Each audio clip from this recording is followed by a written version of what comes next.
Quand vous voulez bouger, vous bougez. Et quand vous bougez, vous êtes déterminé à bouger. Pas un pouce de moins, rien de moins que cela. À son apogée, Bruce Lee était plus qu'un artiste martial. Il était une force de la nature. Sa vitesse fulgurante, sa force inégalée et sa philosophie profonde en ont fait une icône mondiale dont l'influence ne cesse de croître.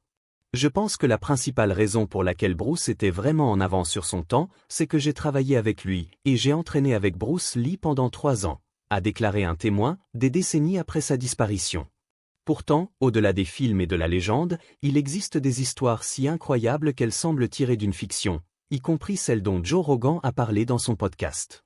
Les gens ne réalisent pas vraiment ce qu'il a accompli, car ce qu'il a fait, c'est introduire les arts martiaux de manière excitante dans le monde entier. Des exploits surhumains de puissance et de vitesse à des rencontres mystérieuses et des révélations en coulisses, ces récits montrent pourquoi Bruce Lee reste plus grand que nature.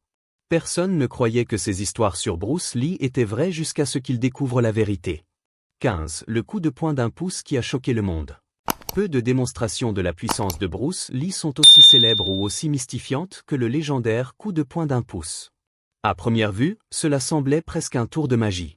Bruce positionnait son poing à seulement 1 pouce de la poitrine d'un volontaire, sans aucun élan visible ni préparation. Puis, avec une explosion soudaine d'énergie, il frappait. Le résultat ? Le volontaire était projeté plusieurs mètres en arrière, parfois percutant une chaise ou trébuchant à travers la pièce.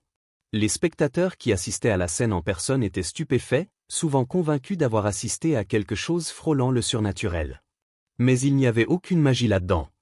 Le secret du coup de poing d'un pouce résidait dans la compréhension profonde de Bruce des biomécaniques, de la précision et de la puissance explosive. Plutôt que de s'appuyer sur la force brute, il entraînait son corps à fonctionner comme une unité parfaitement synchronisée. En propulsant la force depuis ses jambes, à travers ses hanches et son tronc, jusqu'à son poing en une fraction de seconde, Bruce pouvait libérer une puissance énorme avec presque aucun mouvement visible. Dans les arts martiaux chinois, ce principe est connu sous le nom de Fajin, la libération explosive d'énergie. Peu d'artistes martiaux dans l'histoire l'ont maîtrisé au niveau de Bruce. Pour Bruce, le coup de poing d'un pouce n'était pas qu'un numéro pour impressionner la foule. C'était un exemple vivant de sa philosophie selon laquelle l'efficacité et la technique surpassaient la force brute. Même des décennies après sa mort, les artistes martiaux continuent d'analyser et de tenter de reproduire ce coup. Pourtant, peu s'en approchent. Plus rapide que la caméra. La vitesse de Bruce Lee n'était pas seulement légendaire. Elle était mesurable. Des tests et des témoignages oculaires suggèrent que ces coups de poing pouvaient atteindre une vitesse d'environ 0,005 secondes. Pour mettre cela en perspective, l'œil humain moyen met environ 0,004 secondes à cligner. Cela signifie que Bruce pouvait lancer un coup de poing plus vite que la plupart des gens ne pouvaient même enregistrer le mouvement. Cette rapidité étonnante n'était pas un don inné. Elle était le résultat d'un entraînement implacable. Bruce travaillait la vitesse autant que la puissance, combinant des exercices de conditionnement musculaire avec des exercices de réaction conçus pour grappiller des fractions de seconde. Chaque coup qu'il pratiquait était axé sur l'économie du mouvement. Aucun effort superflu, aucun élan inutile. Le résultat était un coup de poing presque invisible à l'œil, mais dévastateur à l'impact. Cela posait un problème lors des tournages, car il était trop rapide pour la caméra, produisant des flous à l'écran. Lors de démonstrations, Bruce surprenait souvent ses adversaires et partenaires d'entraînement, car ils ne réalisaient même pas qu'ils avaient été touchés avant que le coup n'ait déjà atterri. Certains témoignages décrivent des volontaires clignant des yeux pour les rouvrir et découvrir que le poing de Bruce avait déjà atteint leur poitrine. Sa vitesse était si écrasante que les défenses traditionnelles devenaient presque inutiles contre lui.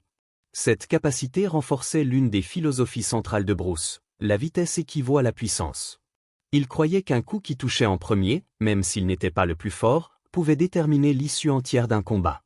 En se déplaçant plus vite que la perception humaine elle-même, Bruce obtenait un avantage décisif en combat. Ses coups n'étaient pas seulement rapides, ils étaient pratiquement invisibles, le rendant presque intouchable dans de vrais affrontements. Entraînement avec 5000 coups de poing par jour. L'une des caractéristiques les plus marquantes de Bruce Lee était sa discipline inébranlable. Alors que beaucoup admiraient son charisme naturel et sa présence à l'écran, ceux qui le connaissaient de près savaient que sa grandeur était bâtie sur la sueur, la répétition et une éthique de travail presque obsessionnelle. Contrairement au mythe qu'il était simplement né rapide et puissant, Bruce s'était construit à travers des régimes d'entraînement qui repoussaient les limites du corps humain. Des élèves et partenaires d'entraînement se souvenaient qu'ils pouvaient lancer jusqu'à 5000 coups de poing en une seule journée, non pas de manière désinvolte, mais avec une concentration et une intention aiguisée. Chaque coup avait un but. Bruce travaillait ses coups non seulement pour développer sa force, mais pour affiner sa précision et maximiser sa vitesse. Il croyait que la maîtrise venait de la répétition, faisant écho à sa célèbre philosophie « Je ne crains pas l'homme qui a pratiqué 10 000 coups de pied une fois, mais celui qui a pratiqué un coup de pied 10 000 fois ». En répétant le même mouvement des milliers de fois, il conditionnait son corps à réagir instantanément, sans hésitation ni énergie gaspillée. Cet entraînement extrême développait non seulement une puissance explosive, mais cultivait également une robustesse mentale. La monotonie de répéter des milliers de coups pouvait briser les combattants plus faibles, mais pour Bruce, c'était du carburant. Il voyait la discipline comme une liberté, la capacité de s'exprimer pleinement à travers le mouvement, car son corps et son esprit avaient été préparés à toutes les possibilités. Le légendaire combat de ruelle. L'un des épisodes les plus discutés de la vie de Bruce Lee fut son combat controversé avec Wong Jackman à Oakland, en Californie, en 1964. À l'époque, beaucoup dans la communauté des arts martiaux chinois traditionnels croyaient que le kung-fu ne devait être enseigné qu'aux étudiants chinois. Bruce, cependant, enseignait ouvertement aux Occidentaux, ce qui indignait les traditionalistes. Selon l'histoire, Wong Jackman fut envoyé pour défier Bruce, exigeant qu'il cesse d'enseigner aux étrangers s'il perdait. Les récits du combat varient énormément, mais la plupart s'accordent à dire qu'il s'agissait d'une bataille intense, sans règles, qui dura plusieurs minutes. Certains affirment que Bruce domina Wong en quelques instants avec une agression féroce. D'autres prétendent que le combat s'éternisa, révélant des faiblesses dans l'endurance de Bruce. Ce qui est clair, c'est que ce combat eut un impact profond sur la philosophie de Bruce. Insatisfait de sa performance, il conclut que les arts martiaux traditionnels, pleins de formes rigides et de rituels, étaient trop limités pour un combat réel.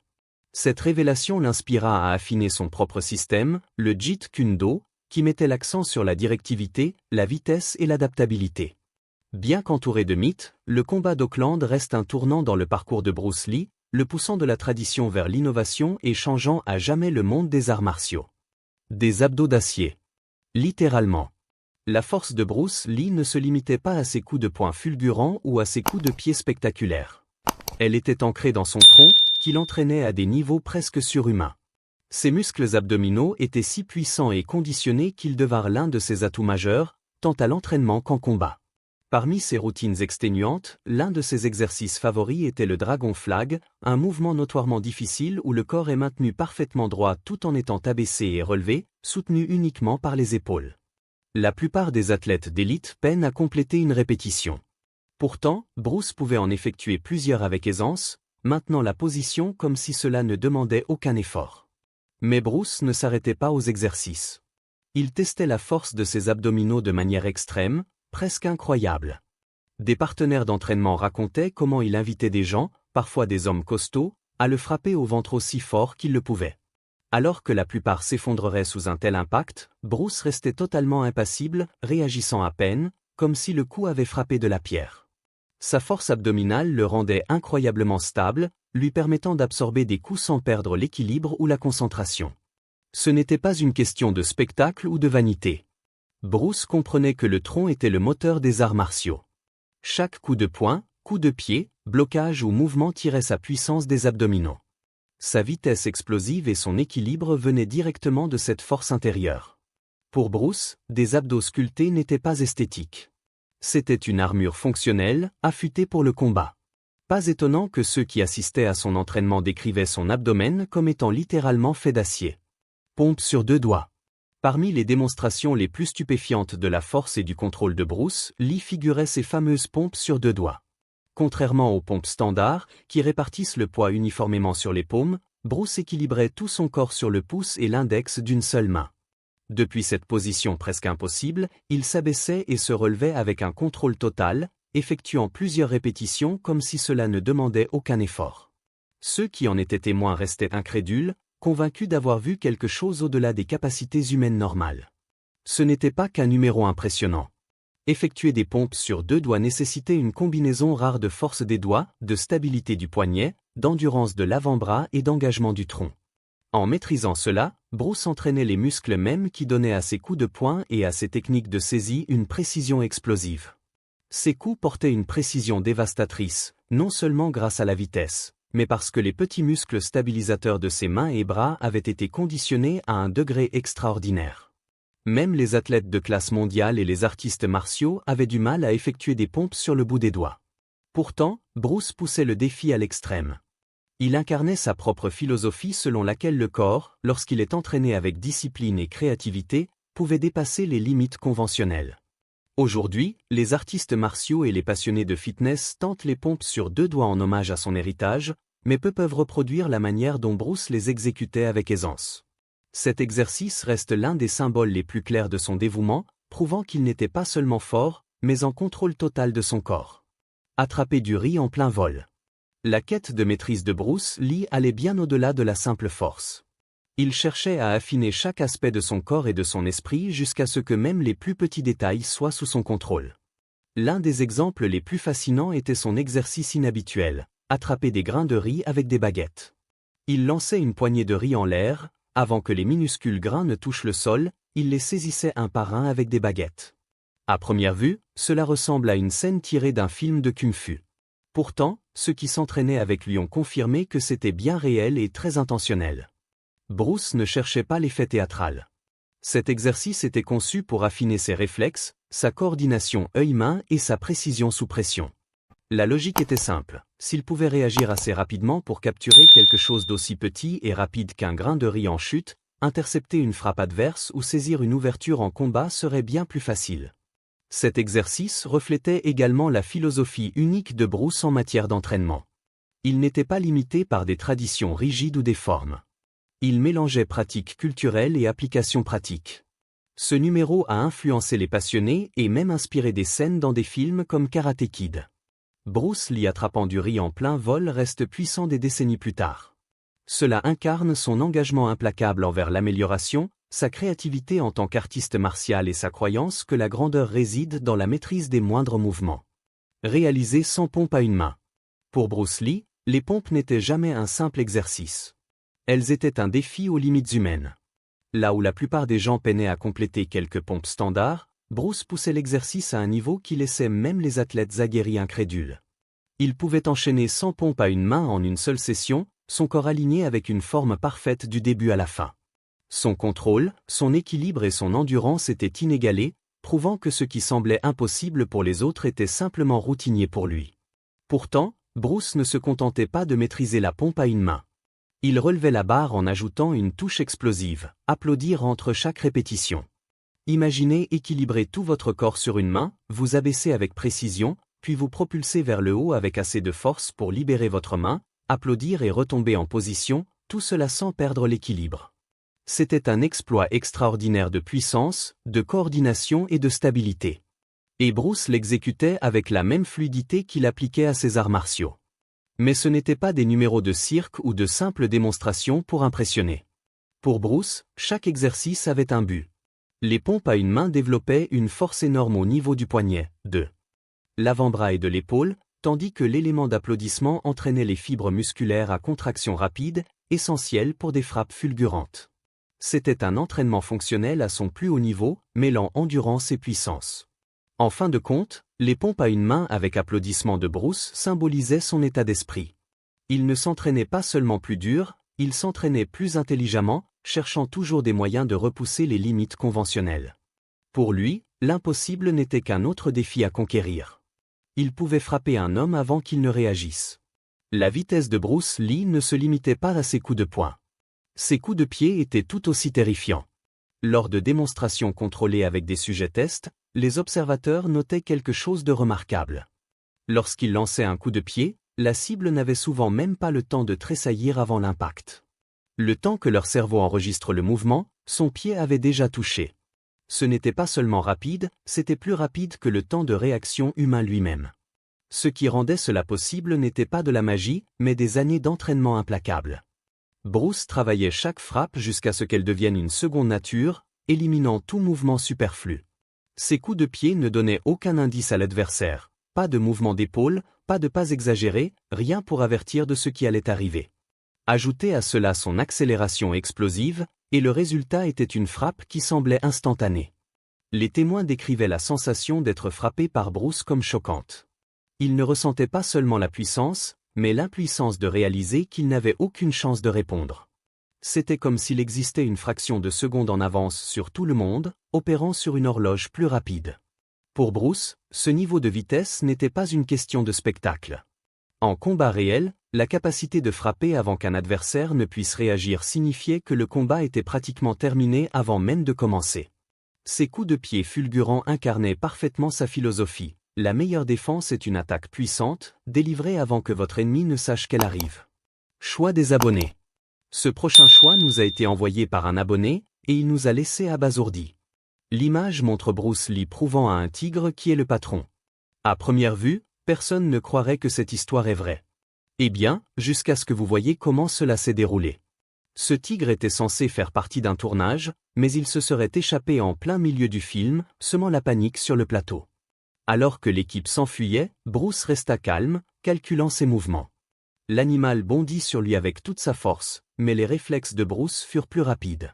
D'un mouvement fluide, il esquiva et frappa le tigre avec une telle précision qu'il fut assommé et resta à terre, permettant aux dresseurs sur le plateau de le maîtriser. Des témoins qui affirmaient avoir vu la scène de leurs propres yeux ont témoigné que la vitesse et le courage de Bruce Lee pouvaient même dominer le plus redouté des prédateurs de la nature. Même Joe Rogan s'est émerveillé des réflexes légendaires de Bruce Lee et de son calme sous pression, soulignant souvent des moments comme celui-ci, réels ou anecdotiques, comme une preuve de sa maîtrise extraordinaire des arts martiaux. Que pensez-vous de la force extraordinaire de Bruce Lee? Partagez vos pensées dans les commentaires ci-dessous. Des coups de pied dévastateurs. Si le coup de poing d'un pouce de Bruce Lee vole souvent la vedette, ses coups de pied à courte portée étaient tout aussi stupéfiants. Contrairement aux artistes martiaux traditionnels qui s'appuyaient sur des mouvements amples et télégraphiés, Bruce perfectionna l'art de générer une puissance explosive à partir d'un mouvement minimal. Avec à peine un changement de posture, il pouvait déclencher un coup de pied si soudain et précis que les adversaires restaient stupéfaits, incapables de comprendre comment un mouvement si léger pouvait produire une force aussi dévastatrice. Pour conditionner cette capacité, Bruce se poussait bien au-delà des méthodes d'entraînement ordinaires. Une histoire légendaire raconte qu'il frappait un sac de frappe de 300 kg, du type conçu pour les boxeurs poids lourds. La plupart des combattants peinaient à le faire bouger, même avec leurs coups de poing les plus puissants. Pourtant, les coups de pied de Bruce faisaient balancer le sac violemment, les chaînes grinçant sous la tension. Les témoins se souvenaient d'un bruit semblable à celui d'un bélier frappant le cuir. Ce n'était pas seulement une question de puissance brute. C'était une efficacité chirurgicale, le produit de biomécanique maîtrisé par un entraînement implacable. Mais la véritable mesure de la capacité de Bruce à donner des coups de pied venait des interactions réelles avec des cascadeurs et des partenaires de sparring. Lors des répétitions, ce qui était censé être un contact contrôlé se transformait souvent en moment de choc. Un seul coup de pied de Bruce pouvait envoyer un homme adulte voler à travers la pièce, même à travers un rembourrage protecteur. Ce n'était pas un trucage de film ou un travail de câble. Sa force était authentique, née d'un timing parfait et de la coordination fluide de ses jambes, hanches et tronc. Un cascadeur a admis que recevoir un coup de pied de Bruce était terrifiant, car il n'y avait pas besoin de simuler la réaction, vous étiez vraiment projeté dans les airs. Bruce exigeait l'authenticité dans ses scènes de combat, et il la livrait avec des frappes aussi réelles qu'elles en avaient l'air. Briser des planches de bois. Pour de nombreux artistes martiaux, briser des planches de bois est une démonstration de force, de discipline et de concentration. Mais pour Bruce Lee, c'était quelque chose qu'il traitait presque avec désinvolture. Là où d'autres avaient besoin d'une préparation minutieuse et d'un élan dramatique, Bruce pouvait fracasser des planches avec une vitesse et une apparente facilité, parfois d'un simple mouvement du poignet ou d'un coup rapide du pied. Les témoins se souvenaient souvent de la manière dont il pouvait détruire plusieurs planches empilées sans même ralentir, comme si le bois n'était rien de plus que du papier. Le secret n'était pas la puissance brute, mais la précision et l'efficacité. Bruce comprenait que la clé pour briser une planche était de frapper à travers elle, pas contre elle, en transférant l'énergie dans une ligne propre et explosive. Sa maîtrise de la vitesse et de l'alignement signifiait que ses frappes transmettaient une force maximale exactement là où c'était nécessaire, laissant la planche éclater avec un effort minimal de sa part. Ce qui impressionnait le plus les spectateurs, c'était à quel point Bruce semblait détendu avant de déclencher une frappe. Pas de tension inutile, pas d'élan exagéré, juste une explosion soudaine de puissance qui laissait le bois briser en un instant. Bruce lui-même minimisait ses exploits, remarquant un jour que les planches ne rendent pas les coups. Pour lui, la véritable valeur ne résidait pas dans le fait de casser du bois, mais dans le développement des compétences qui rendraient ses frappes tout aussi efficaces contre un adversaire vivant et résistant. Pourtant, la facilité avec laquelle il brisait des planches reste l'un des nombreux aperçus inoubliables de sa capacité inégalée. Bruce Lee contre Chuck Norris. L'affrontement entre Bruce Lee et Chuck Norris dans La Voix du Dragon est l'une des scènes de combat les plus légendaires jamais filmées. Les spectateurs se souviennent de la bataille dans le Colisée romain comme un chef-d'œuvre cinématographique, mêlant puissance brute, précision et philosophie dans un choc de deux icônes des arts martiaux. Mais ce que beaucoup ignorent, c'est qu'en coulisses, le combat portait une vérité tout aussi palpitante que la fiction. Chuck Norris lui-même a admis que travailler avec Bruce était à la fois inspirant et intimidant. Bien que le combat ait été soigneusement chorégraphié, la vitesse et la technique de Bruce étaient d'une réalité effrayante.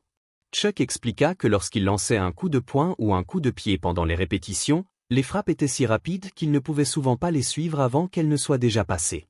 Même avec des années d'expérience en karaté de niveau champion, Chuck se retrouvait en admiration devant l'efficacité et la précision de Bruce. Bruce, de son côté, était méticuleux sur chaque détail. Il voulait que le combat semble authentique, moins comme une routine mise en scène et plus comme une véritable bataille de style. Il poussait Chuck à donner le meilleur de lui-même, ajustant les angles, le timing et l'intensité pour créer un combat qui tient encore la route des décennies plus tard. Le résultat était plus qu'une simple magie cinématographique. C'était une vitrine de la philosophie de Bruce en action. Alors que Chuck Norris était l'un des combattants les plus forts de son époque, il reconnut ouvertement que la vitesse et la maîtrise de Bruce étaient à un autre niveau. Étudié d'innombrables livres sur les arts martiaux. Bruce Lee n'était pas seulement un génie physique, il était aussi un étudiant acharné du savoir. Au-delà de ses heures passées dans le gymnase et le dojo, il passait tout autant de temps le nez dans un livre. Sa bibliothèque personnelle contenait, selon les rapports, plus de 2500 volumes, couvrant non seulement les arts martiaux, mais aussi la philosophie, la psychologie, l'anatomie, le fitness et même des manuels d'escrime. Pour Bruce, chaque discipline avait quelque chose à enseigner, et il croyait que l'esprit était une arme aussi importante que les poings. Ce qui rendait l'étude de Bruce unique, c'était son caractère interactif. Il ne lisait pas passivement. Il soulignait des passages, griffonnait des notes dans les marges et recoupait les idées. Ses étagères étaient remplies d'ouvrages annotés qui révélaient son processus de questionnement, de test et de synthèse de l'information en application pratique. Cette curiosité vorace a finalement façonné son système révolutionnaire, le Jeet Kune Do. Au lieu d'être lié par la tradition, Bruce absorbait le meilleur de chaque style et rejetait ce qui ne fonctionnait pas. Ses habitudes d'étude reflétaient sa philosophie, absorbe ce qui est utile. Rejette ce qui est inutile. Ajoute ce qui est essentiellement tien. À travers ses livres, Bruce n'apprenait pas seulement des techniques. Il construisait un état d'esprit qui l'élevait d'artiste martial à philosophe guerrier. Enseigné à l'élite d'Hollywood. La réputation de Bruce Lee en tant qu'artiste martial s'étendait bien au-delà des gymnases de Chinatown et des tournois. Elle atteignait le cœur même d'Hollywood. À une époque où les arts martiaux étaient encore mystérieux en Occident, Bruce devint l'instructeur incontournable pour certaines des plus grandes stars du divertissement et du sport. Des célébrités comme Steve McQueen, James Coburn et la légende du basketball Kareem Abdul-Jabbar le recherchaient pour des cours privés, impatients d'apprendre de l'homme dont les compétences étaient sans précédent.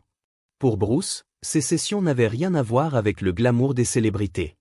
Il traitait McQueen et Coburn de la même manière qu'il traitait n'importe quel étudiant, exigeant discipline, concentration et honnêteté dans l'entraînement. Les deux acteurs devinrent des amis proches, McQueen allant même jusqu'à porter le cercueil de Bruce lors de ses funérailles. Kareem Abdul-Jabbar, déjà une figure athlétique imposante, admirait autant la philosophie de Bruce que ses compétences et joua plus tard à ses côtés dans le classique inachevé Game of Death.